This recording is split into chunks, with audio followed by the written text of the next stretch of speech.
My name is Asheesh Sastry. I'm a senior partner with BCG, lead the energy practice for BCG across Asia Pacific. The topic for today's session is developing LNG markets and infrastructure. So gas and LNG, as we all know, remains a critical bridge to facilitate an energy transition for developing economies and for the global economies for the coming decade. But we also know that the development of gas markets is not without its challenges. Challenges around pricing, challenges around policy, challenges around infrastructure. And these are tough things to overcome to get gas markets to develop. To talk about this, I have a very esteemed group of panelists with me today to share their views on this extremely important topic. So without further ado, let me quickly introduce each one of them in turns. So we have Mr. Akshay Singh, MD and CEO from Petronet LNG. We have Mr. Andrew Barry, Chairman of ExxonMobil LNG Market Development and the VP for Global LNG Marketing. We have Mr. Octavio Simoes, President and CEO from Tellurian. We have Mr. Suresh Mangalani, CEO of Adani Total Gas. And last but not least, we have Mr. Sukhmal Jain, who is the Director of Marketing and Member of Board of Directors of BPCL. So with the esteemed group, let's start off with a big applause and for thanks to all the panelists for making the time today. So we start off with maybe a first common question to all of our panelists to set the stage on how they see the markets. And what I want to start with is, how do our panelists see the vision for gas and LNG sector in India, and maybe more broadly in Asia Pacific as well, since some of the players here play a more broader Asia Pacific role. So where do you see the gas market in 5 to 10 years in India, in Asia Pacific? So Mr. Singh, maybe we start off with you. Yeah. Good afternoon, and my greetings to the organizer of this program, the moderator, esteemed panelist, and the audience. To start with that, yesterday our Honorable Prime Minister already shared that India wants to increase the share of the natural gas in primary energy basket from present 6% to 15%. And what does it mean?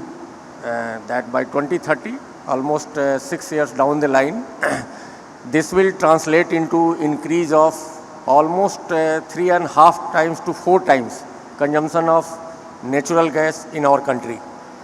And to achieve this volume of 3.5 to 4 times, presently we are consuming almost 150 MMSCMD of gas in the country, and 45% LNG is imported and 55% is domestic gas. So when we go to 2030 and achieve 15%, the share of LNG is going to increase substantially, because all the projections of domestic productions is not going to meet the requirement of this substantial increase of the gas requirement by 2030. And the rough estimate is that probably the LNG requirement will be in the tune of 120 million ton per annum. Currently we are importing around 22 million ton per annum. So there is a huge jump of the LNG requirement in the country to meet. And why we are quite optimistic that the gas consumption will increase in our country? Because there is an economic growth of the country. Everybody is witnessing that India is the best performing economy in the world. 7 and 7.5% GDP growth is there. There is a population growth, and in India our per capita energy consumption is 1/3 of global average. Though our population is 18% of globe, we consume only 6% of energy in the world. So there is a definite requirement of energy in coming days, and we think that the gas sector is going to grow in particularly India, and of course in the globe also. There is a particularly in the Southeast Asia, we are observing, and particularly the China, the demand is growing. Even the Thailand, Singapore, Philippines, Vietnam, or even Indonesia, all these countries need more and more LNG. So there is a potential of growth of LNG market in near future. You are expecting in near 5 to 7 years time, and we see that the market will grow, LNG market will grow. Thank you. Thank you, Mr. Singh. Yeah, thank you, Asheesh. And Mr. Singh, it's always a pleasure to be here with you on stage and my other colleagues and friends. I just wanted to say how incredibly pleased I am to be here. A massive congratulations to the organisers for this. I came to India Energy Week last year, and this year it has continued to grow strength on strength. And it's just great to be here in Goa and to have all the conversations and to see the interest in the growth of energy in India. When I think about the vision of natural gas and LNG into India over this, you mentioned in that 5 to 10 year time frame, like Mr. Singh said, that the target and projection and the goal for the country to have natural gas as 15% of the energy mix, I want to see that actually be fulfilled, right? And that vision is very pragmatic from the government as they work through the energy transition and meeting the goals of the country.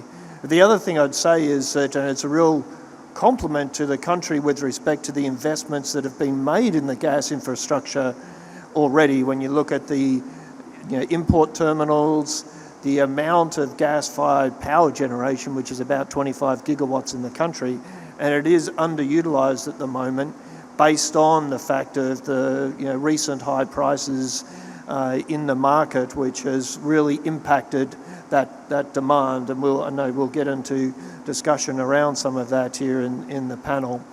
But when I think about also the role of natural gas in the energy mix and the importance of meeting the goals of the growth goals of the country, but also the environmental and emission goals of the country. We talk a lot about the energy trilemma, which is really around the focus that we as a company and an industry need to have on ensuring that we're able to provide energy security and we're able to provide energy at the lowest cost with the lowest emissions. And it is a trilemma, and it is something that we see natural gas, particularly in India, as it's moving through to the target of net zero by 2070, that natural gas will continue to play an extremely important role in achieving that goal. And particularly when I think in this time frame of 5 to 10 years, the partnership that natural gas can have with renewables to provide that affordable, and the Prime Minister talked about the three A's from an energy perspective, and being able to have that it's accessible, available and affordable. And natural gas playing that element of being in the affordability, having it accessible and available, will be an important partner to make that whole strategy come to life. So that's what I see in the future. Okay. Thanks, Mr. Mary. I think, Mr. Singh, you touched upon the vision of 15%, and we talked about how do we realize the 15%, the challenge of utilizing existing infrastructure and the interplay of gas and renewables. So hopefully we'll unpack that a bit more as we go along. Mr. Simoes, how do you see the vision? Good afternoon, everyone. First, I'd like to echo the congratulatories that my colleagues have expressed. It's been great to have been part of Bengaluru and then here in Goa as the second Energy Week of India.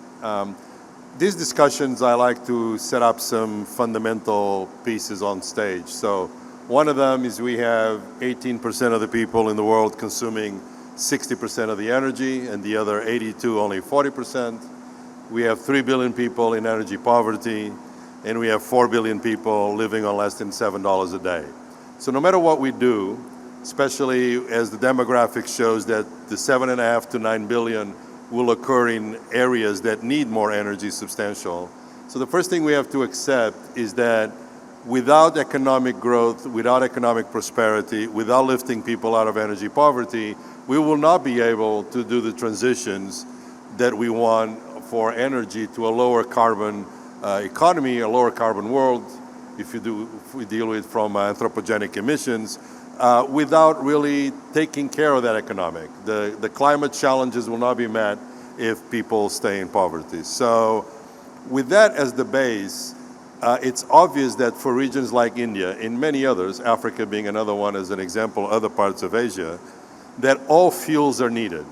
And fuels, not just in the form of electrons, if you will, but also in the form of fuel that's needed for powering concrete production, steel production, fertilizers, all kinds of processing plants for the materials we need. We need molecules. Those molecules will not be electrons. We need high temperature processes to fabricate wind turbine blades. We need high temperature processes to deal with some of the cells that we need. So we tend to focus the discussion a lot of times on electricity, which is only 25, 28% of the total energy sector. It's the rest that's going to make a difference. For that, we need fuels. We believe that natural gas is a key element of those fuels because of its lower carbon emissions. It will take on different percentages of the total depending on the region. It is likely that in the future, Africa, for instance, will not be exporting a lot of their gas reserves in order to meet a growing population from 1.5 billion today to a much bigger number in 2050. So every region is going to have a different transition. And for India in particular, since it's the topic we're trying to cover, natural gas, as stated by many times by the government of India, to go from 6% to 15% total share of the energy sector, that represents 95 million tons of LNG equivalent. That's more than our friends in Qatar are exporting. It's almost what the US is exporting. So it's a very big number, which will require a lot of investment, will require a lot of commitment by parties to contracts of different lengths and different terms. And that is going to be what will make the energy of gas, provided by gas, more affordable. It can more available and more accessible. Those are the 3 A's that Honorable Prime Minister Modi insists on his presentations. Natural gas can do that if we have indeed the commitment and the realization that natural gas is a key element. And to do that, we need everybody's support. And I think India is on the right path because India, unlike many other countries, actually very few countries, has actually created a plan, the so-called Green Book, that goes from here to 2070 for net zero with all the specific steps to get there. I like to comment, I've done it many times, a lot of countries wrote the first 3 chapters, the last 3 chapters, and everything in between is not really clear or spelled out. India's done a fabulous job. I'm glad to see all fuels are there, all technologies are there, and it's the only way we're going to be able to do it in a way that the people of India can prosper economically. Thanks, Mr. Simoes. Good to remind on the fact base, but also talk about different chapters that need to be filled. I think it will really make this successful. Mr. Mangalani, how do you see the vision? Good afternoon, everyone, and thank you for inviting me on this session. I think I will not repeat what already has been stated about 6 to 15%, but I will certainly deal with how do we realize that. We are a city gas distributor, so we provide last mile infrastructure. If I may just put in perspective that where India stands today, for entire country, 600 plus districts, licenses have been now awarded. There is a development happening by around 40 companies.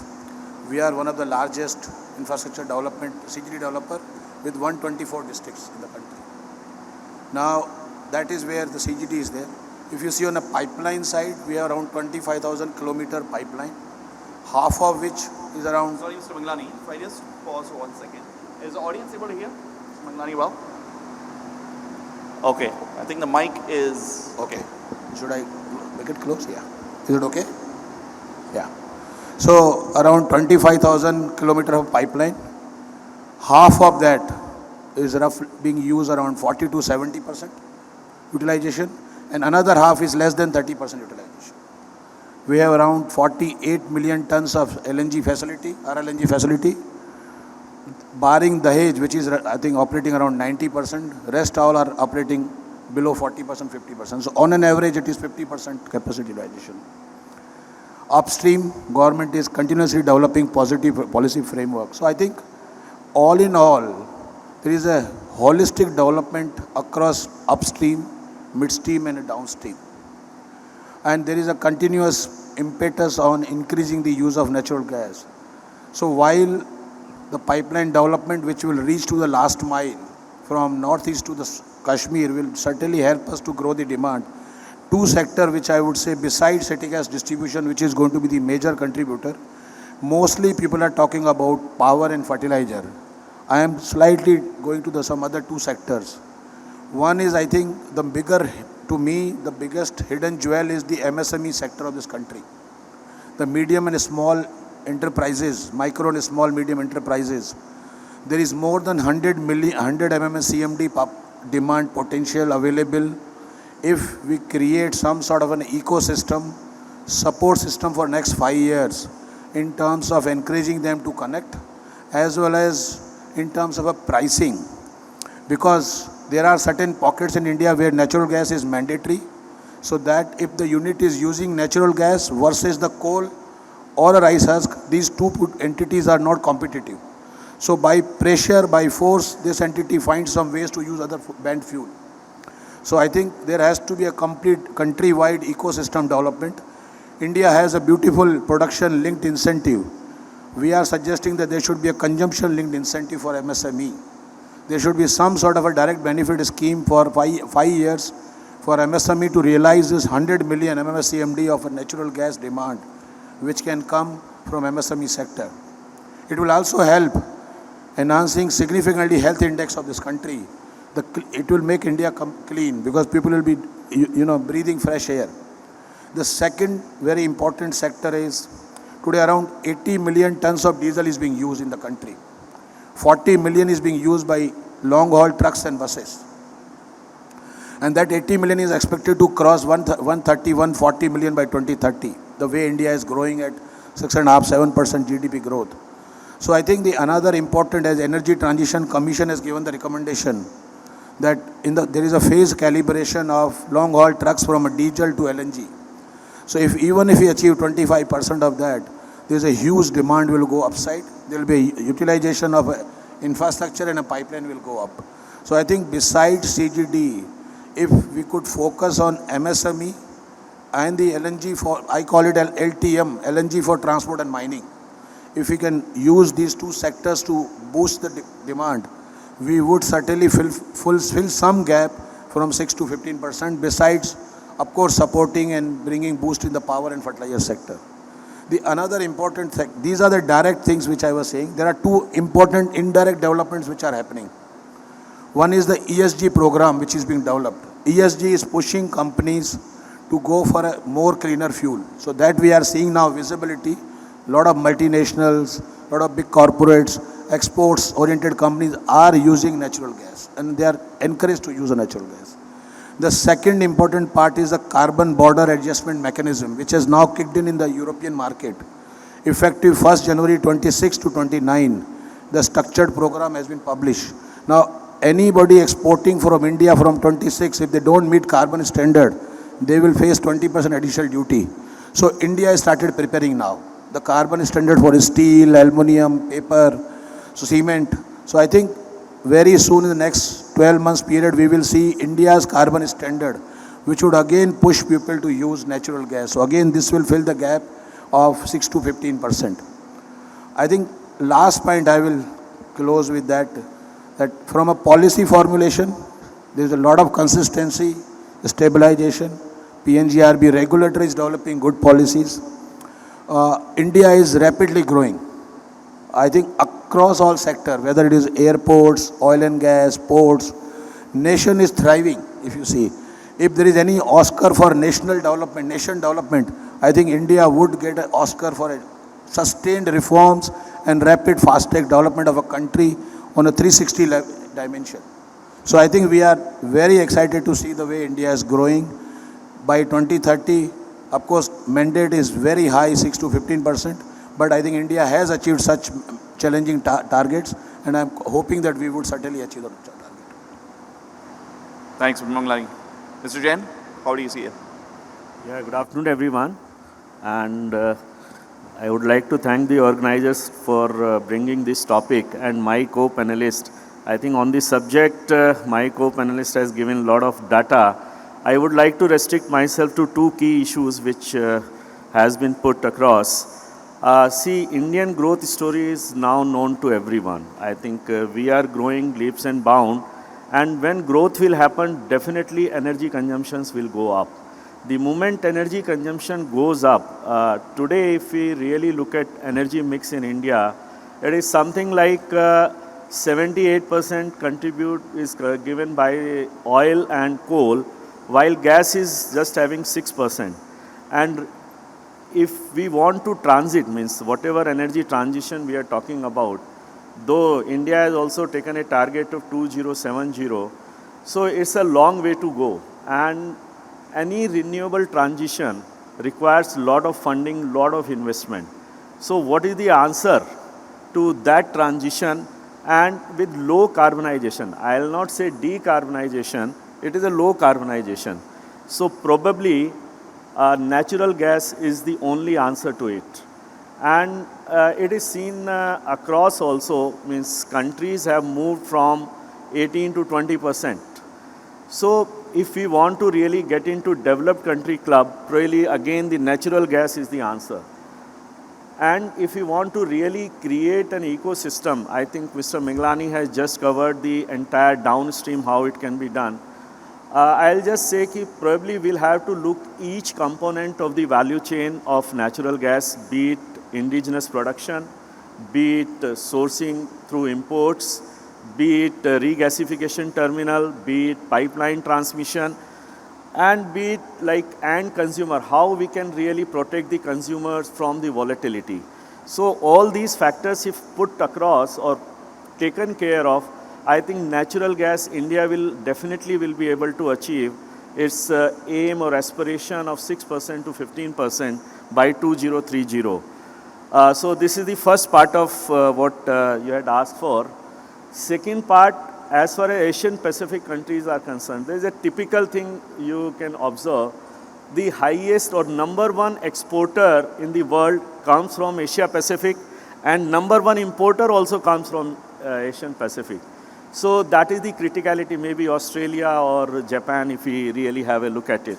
Maybe now the things are changing rapidly with the investment coming from here, and means Africa is also coming, and US, I think this year data, the moment it comes, maybe US may become the largest exporter.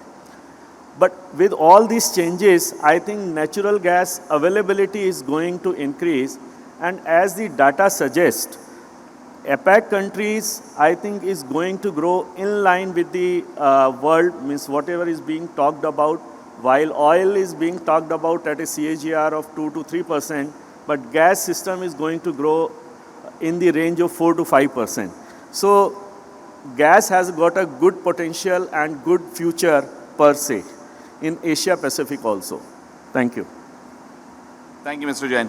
I think our panelists have really laid, I sense a lot of optimism, I think in terms of vision, a lot of excitement, but at the same time specific, and very concrete challenges, I think that India will need to step through, I think, over the decade. So, Mr. Jain, you started talking about the infrastructure side. So maybe, Mr. Singh, if we pivot to that, Petronet has been holding, a lot of the pioneering position in India. I think when it comes to LNG regasification, right, in putting that on the map for India.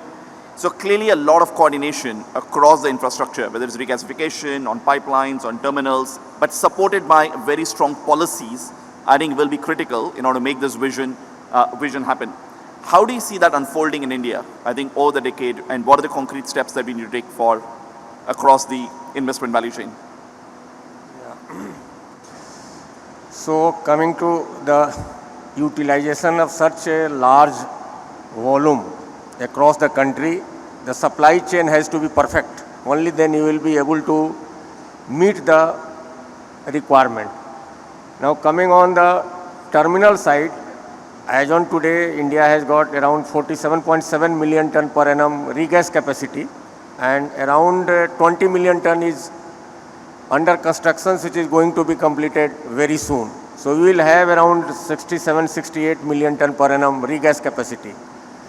But going forward, if we have to reach to 15%, probably the requirement is to set up 150 million ton per annum regas capacity, because 100% capacity utilizations cannot be considered for any planning stage.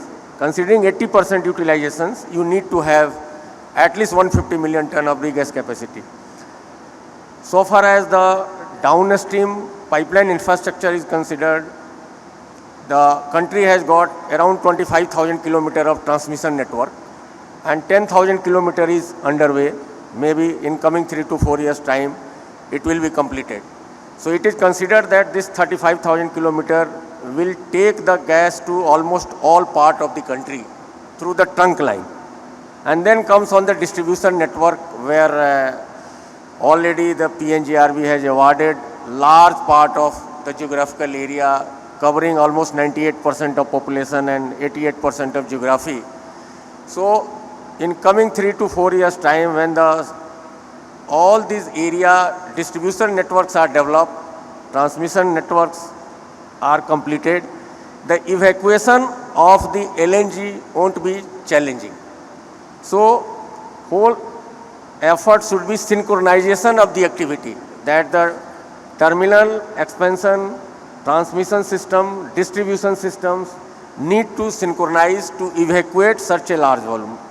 Now the challenges comes not only on infrastructure, the challenges comes on the pricing and policy. What you mentioned in the initial remark, that unless and until you have a pricing in place where you can supply a affordable gas to the consumer, and you have a proper policy framework and then infrastructure. The pricing part, we have seen in the recent past that during this turmoil period of 21 to 23, where the pandemic was there and then the Ukraine-Russia war, and the prices of LNG shoot up to even $80-85 per MMBTU from the lowest of $2, $2.5 something. And that has caused a lot of demand destruction also.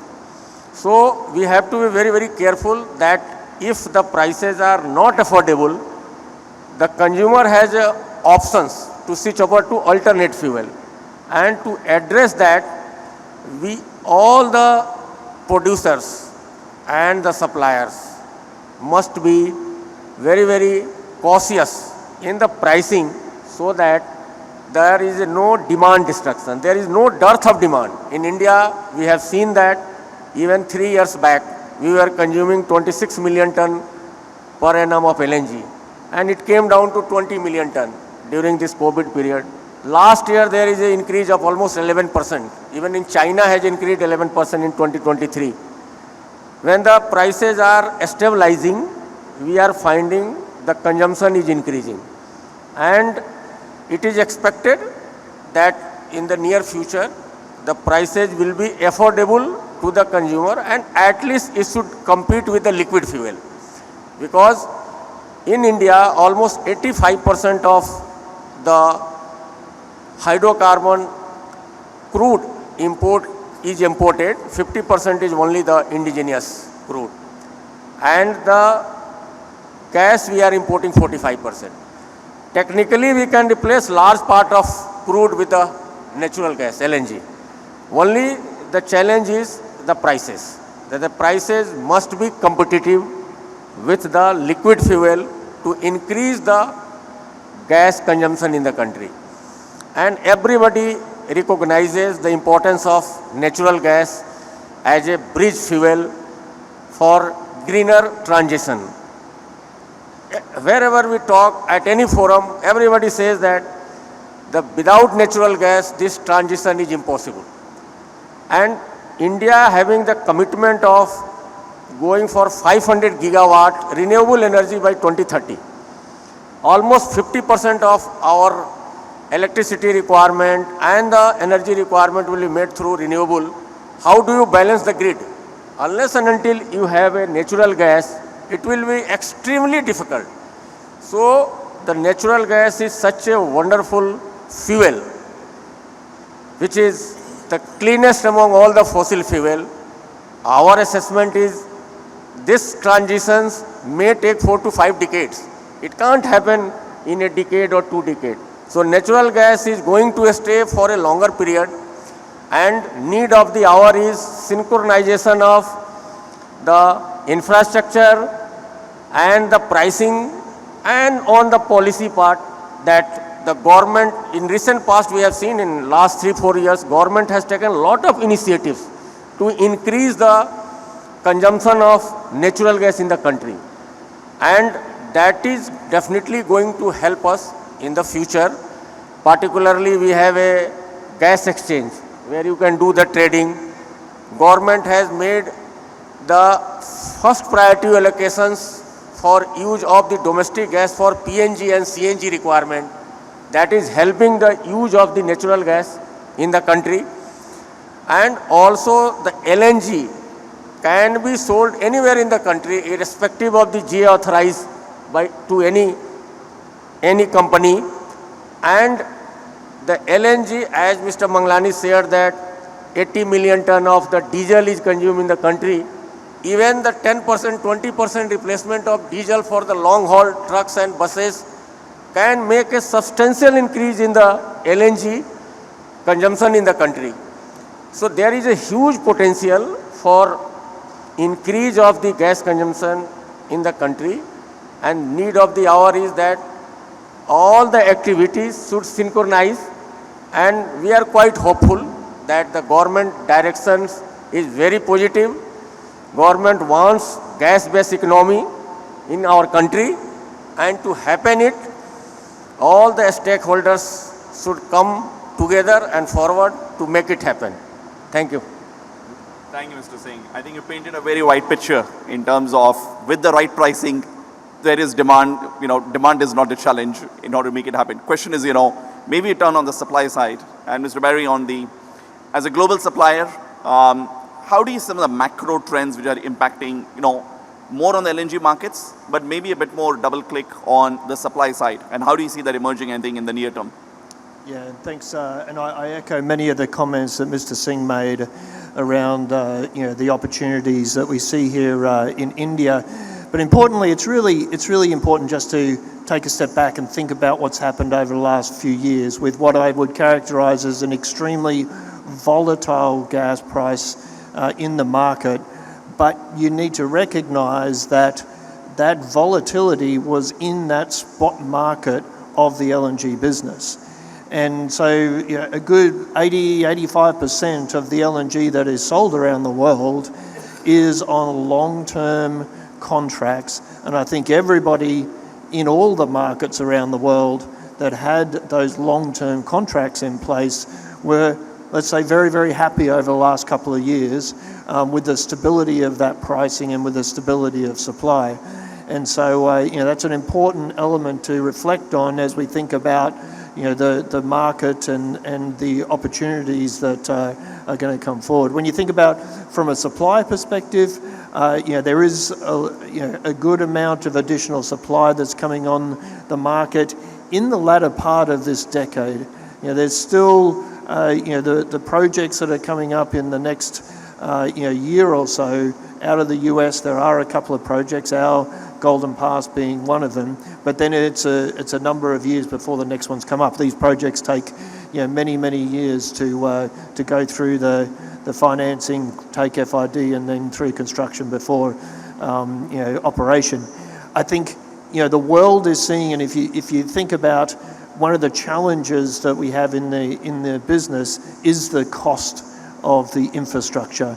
And what is interesting is when you think about the energy transition that needs to happen, the amount of the demand on the key elements to get through that transition, whether it's the steel, whether it's the concrete, whether it's the the electrical, the control systems, all of that, for that single use of energy or single molecule of energy, it takes more infrastructure to get to that. And so what we're seeing in the space is an increase in demand on those infrastructure and then an increase in cost. And so, our role as a supplier is to ensure that we have that lowest cost of supply, but there is that overlying pressure that is in the industry, and we've seen that, with some of the projects that are coming out of the US recently. The other comment I'd make is that, the volatility in the marketplace, right? We're coming out of the Northern Hemisphere winter, and it's been what we'd all characterize as a mild winter, whether it's in Europe or in Asia Pacific, it's been relatively mild. And that has helped to maintain the prices that they are, that are reasonable today, but that can turn very quickly. There's not sufficient supply in the market that if you had a cold winter in either of those key markets, that you wouldn't have the price spike like we saw in 2021 before the Ukraine crisis. We saw a significant price increase over that driven by weather demand. But the other volatility element that is coming into play is the volatility associated with renewable supply.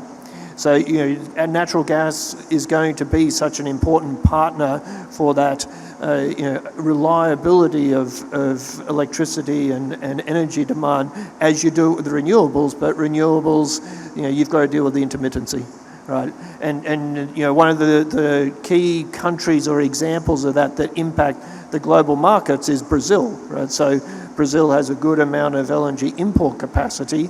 If it's a wet period and the hydro is full, then they don't import as much LNG. If they have a drier season, then they're pulling on LNG, and you're going to see that level of increase in volatility as natural gas partners with renewables.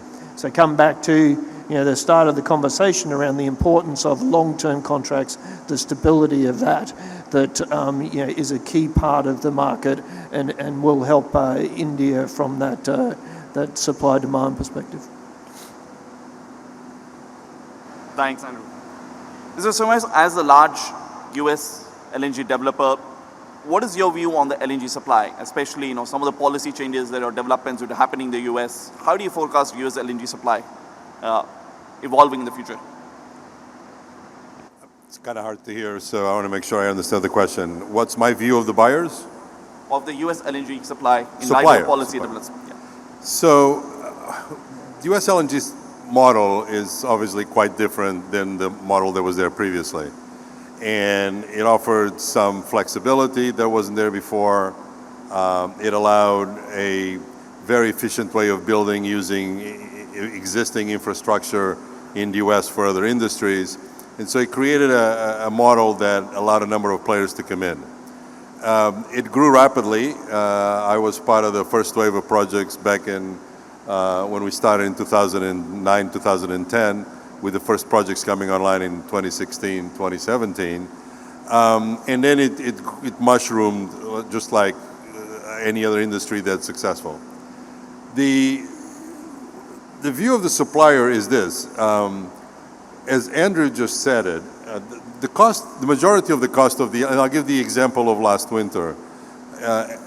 Europeans, because of poor policy, decided to pay a lot for LNG in order to meet their energy demands. And as a result, Pakistan, Bangladesh, Sri Lanka went dark, Indonesia burned more coal, Vietnam burned more coal, and which obviously was very detrimental to the climate goals of the Europeans. But that $40, $50, $60 million BTU that was being paid and became the market price of gas in Europe really didn't translate to the supplier in the US. Most LNG, more than 85% of it, was being sold at about $8 FOB. So it was the people that contracted for the suppliers in the US that were making the margin, or the people that had cargoes around the world that decided, I'll burn coal and send my cargoes to Europe because I'll make a lot of money, that really created that problem. And that problem, by the way, is exacerbated by one more thing. Once the market price of gas became $40 or $50 or $60, that meant that the spark spread for the electrical market became very expensive because it was the price to clear the dispatch of a simple cycle turbine to meet the demand. So it had a cascading effect that really was catastrophic.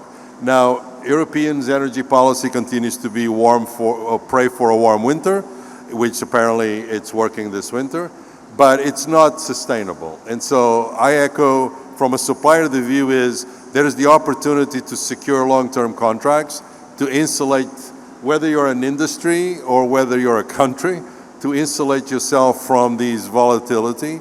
There's the possibility of investing equity, which will bring your cost of LNG even lower, and that's available in some of the US projects. But recently, the US administration, and I'll tackle that if you allow me, the US government decided to confound everybody with a pause on the issuance of new permits. To be clear, they're not banning LNG exports, they're issuing a pause on issuing new permits to do a study to see if it's still in the public interest. That means that there's still 18 projects for about 27 BCF a day that are still available to go forward. 4 of those are in construction. One of them happens to be mine, Driftwood.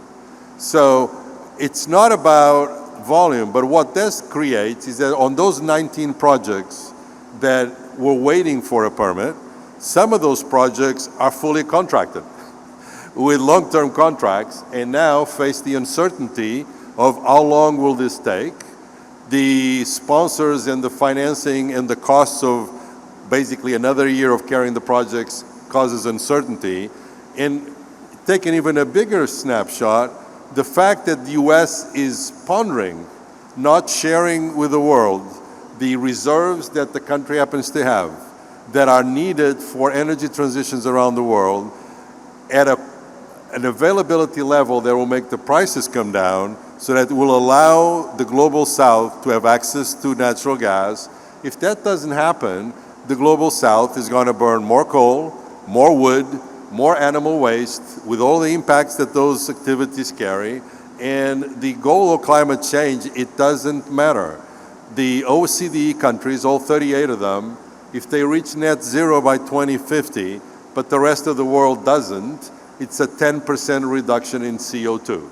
It does not make a dent. And that's the problem that we see as a supplier, is the lack of the United States as a country taking on the role to say, we are the largest exporter, well, we're the largest producers of oil and gas today, we're the largest exporters of gas, and we can actually continue to export oil.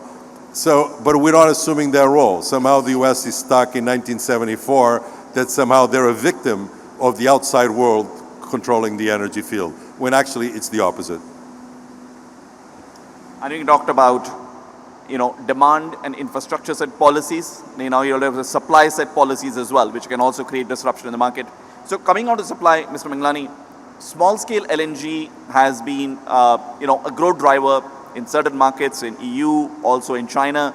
How do you see the role of small scale LNG and liquefaction, especially, being synergistic with the businesses you're involved in? It's a very good question. Very good question. Thank you.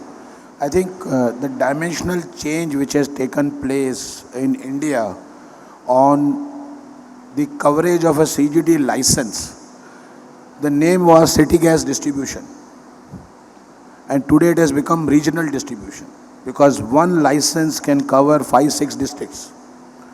A license has maybe 30,000 square kilometer of area. Now a CGD operator obviously is not expected to develop a pipeline for 30,000 square kilometer. So obviously there is now the new dimension which has come, that the densely populated areas where the demand is there more, we are able to lay the pipeline network and connect with the pipeline.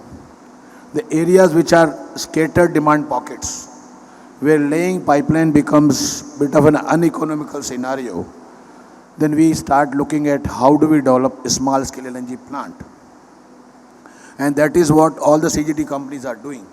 Wherever pockets are having very far-fetched, are there, the demands are reasonably okay, but not very large demand, we are able to develop small scale LNG plant, and that today each CGD companies are developing multiple small scale energy plant, and it is helping both ways.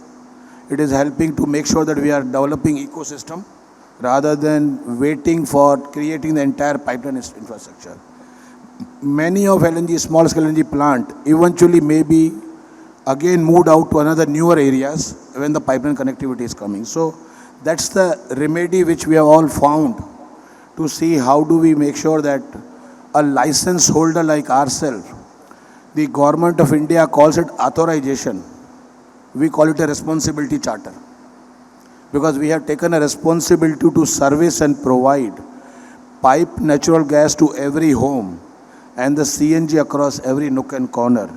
But the sheer coverage of an area is not permitting that immediately. As Mr. Singh was saying, that pipeline network is now growing to 35,000 kilometers.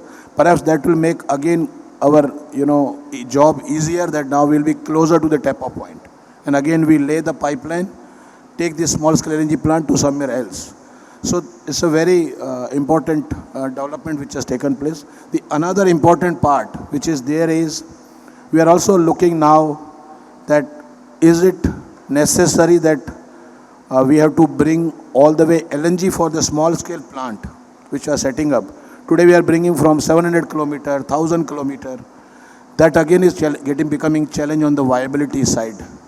So is there any possibility, and we are talking to many partners internationally and nationally, that can we not in some places do the liquefaction on the head of a pipeline itself, which is closer to the demand market, and then you supply to that local market, rather than create a small scale LNG plant, bring LNG all the way for 800 kilometer, it makes again the whole scenario challenging. The third important part is, as Mr. Singh was saying, that pricing is the key. I think from our perspective, pricing is certainly the key, but is relatively the key. Because why pricing is becoming key? Because people have to move from a coal to gas. People have to move from a fuel oil to gas. So they are comparing that price. And India has uneven terrain. Some pockets, natural gas is mandatory to be used, and some pockets, people have choice to use what they want to use. Coal is still the legally permissible fuel. We can use it. So if we attempt to remove this uneven competitiveness, I think then pricing will not be necessarily a factor, because people have to necessarily use the natural gas. So I think India has to work to see how do we create a support system for those who are not encouraged to move on natural gas. They move either through carbon standard, through ESG, and many other incentivization intervention. So that's where I would say that the city gas distribution is poised for the growth through pipeline network as well as small scale LNG plant, and third, possibly in the future, liquefaction on the pipeline tap-off. Thank you. Mr. Jain, I think gas being a bridging fuel also has got a risk of becoming squeezed between the traditional fuels, coal and oil, and then on renewables on the other side. So how do you see gas and LNG essentially competing, I think, with other fuels, and what is needed, I think, make sure that it can continue to play the important role? The very basic question starts from economics. If you really see in energy terms, because in any case everybody is using natural gas as a fuel, it is almost 65 to 70% of the other products' energy cost. But what happens next? When it moves from source till the consumer, if cost efficiency, efficient operation and tax efficiency is not there, probably it is losing out. I am talking in Indian context. So while we talk of alternate fuels, we need to be conscious that a stable ecosystem is provided for gas in terms of these three things. When I am talking of these three things, you'll have to go through the entire value chain. Again, I am coming to the value chain, because the moment any particular component of the value chain is going off, in the sense from cost part, from efficiency part, or from taxation perspective, probably it impacts the end uses, and somewhere natural gas loses out in its usage.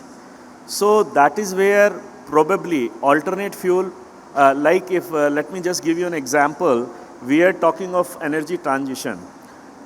We know, I come from oil industry only, and we know that 2 to 3% component of Indian energy mix comes from heavy ends, which are comparatively highly polluting. But yes, natural gas loses out on economics. So somewhere we'll have to see the things holistically if we want to really put natural gas as a transition fuel. Really, then automatically we'll start getting the answers. So that is, alternate fuel is not at all a challenge for natural gas, but somewhere we are losing out because of these three efficiency components. Thank you. Thank you, Mr. Jain. I think you covered, about smart policies, as well as, there are some of the quick wins, I think that can be done to unlock some of the challenges. So pricing has come up, I think, in many of the discussions, so maybe we'll talk about pricing. I know we have 10 minutes, but we can be quick in the answers. Mr. Singh, considering the variability around LNG pricing, and I think we talked about the importance of long-term contracts, right, and long-term policies in the sector, how can India withstand and make sure, I think, that we are able to overcome right, pricing and pricing variability and challenges over the next decade? And what's your view on pricing over the next decade? So, to make this transition successful, pricing will play a major role. We have already discussed on that. Now, what is expected for affordable pricing? We are talking about affordable pricing. And as Mr. Jain mentioned that the whole value chain has to be structured in such a way that the adding of the pricing, starting from the wellhead to the shipping, to the regas, to the transmission, to distribution, finally to the consumer. The consumer is interested what is the end price, delivered burner tip price of the gas.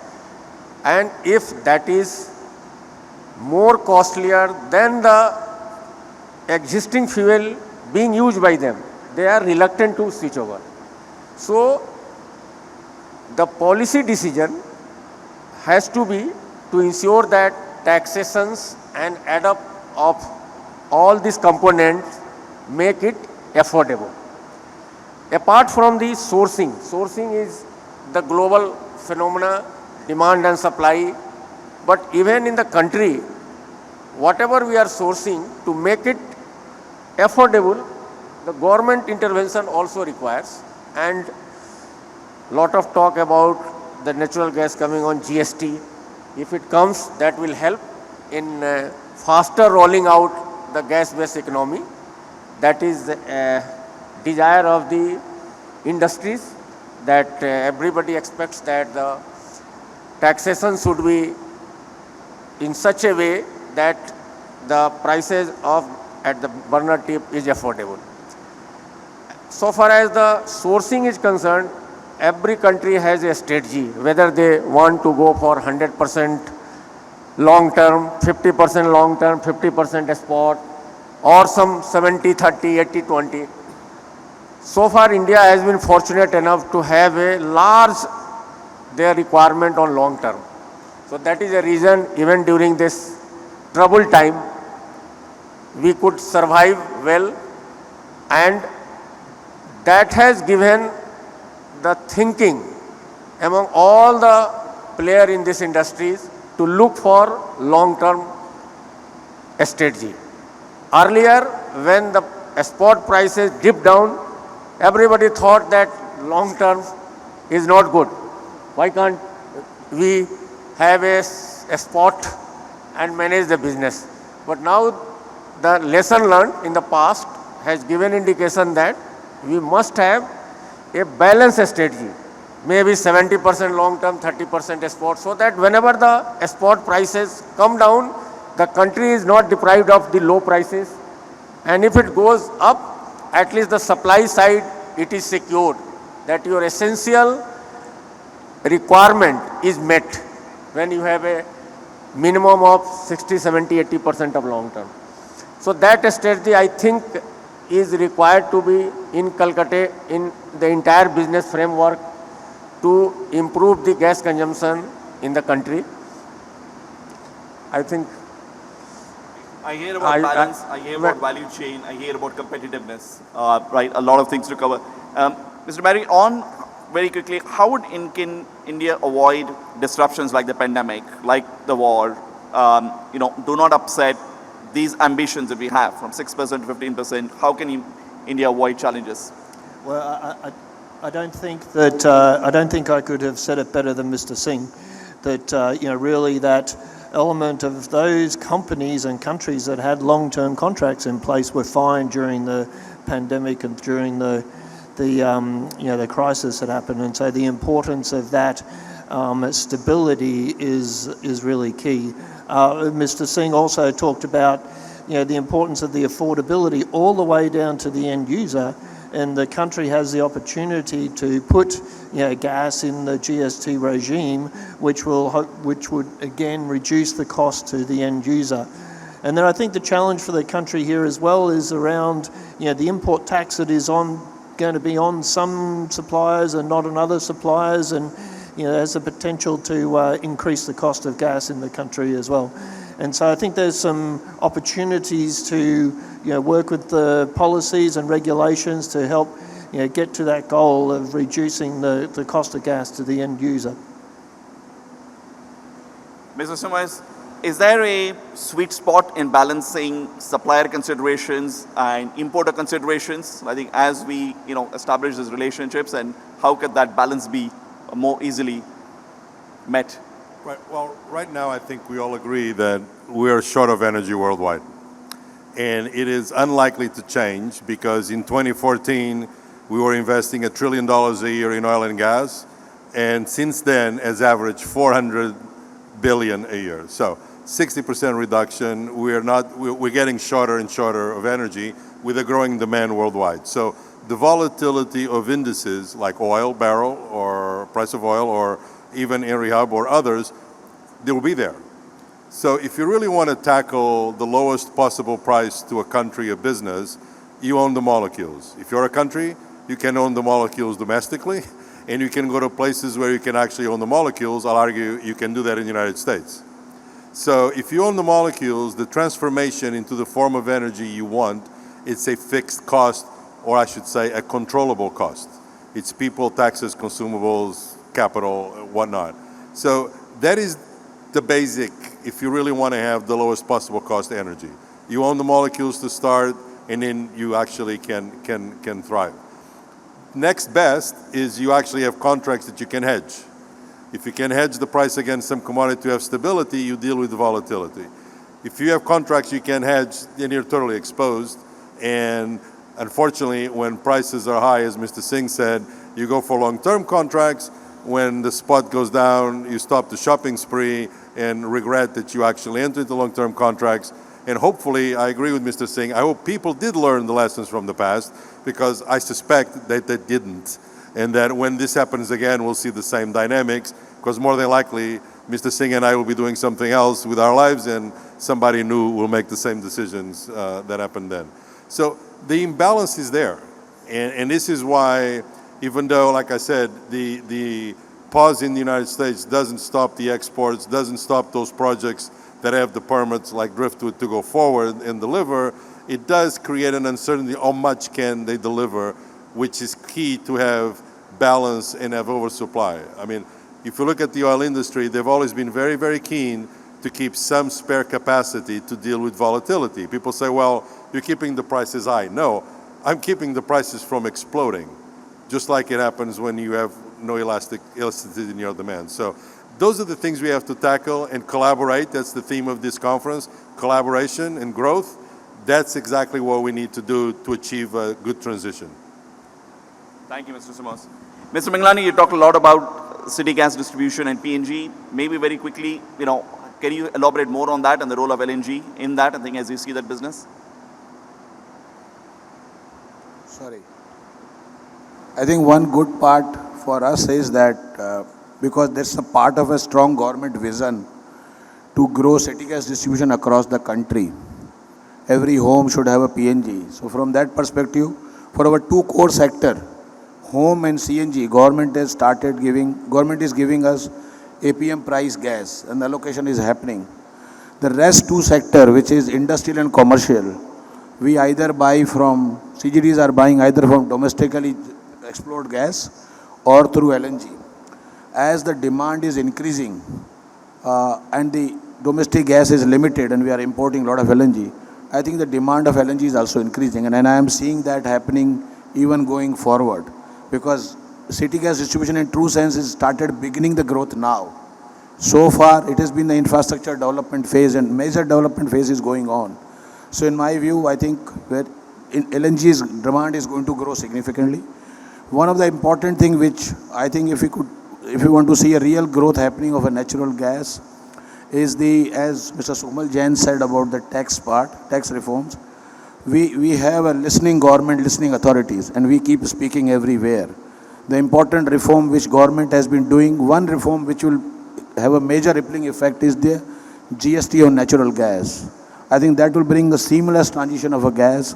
It will also bring a lot of tax efficiency vis-a-vis alternate fuel, and that will again grow the demand of an LNG.